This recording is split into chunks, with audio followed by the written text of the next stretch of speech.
Good evening everyone. So for today's video, let's unbox parcel number 1.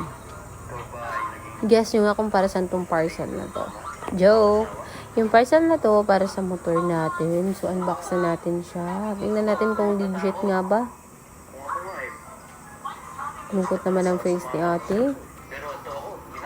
Kiyan! Para yan sa motor natin. RS125FI. So yun. Simulan na natin siyang pagawa. Ayan. Nilagay na ni Kuya. Thank you nga pala kay Manong na gumagawa nito. Ayan, naka-uniforme pa ako. Nag-aral pa kami niyan. Ngayon ko lang na-upload ng video to dahil sa sobrang dami na ginagawa ko sa school. Tapos ngayon, nagre-review na naman tayo mga may. Ayan, oh, ang bilis ni Kuya. Ayan, gumawa niya, no. Ayan, so tapos ng mga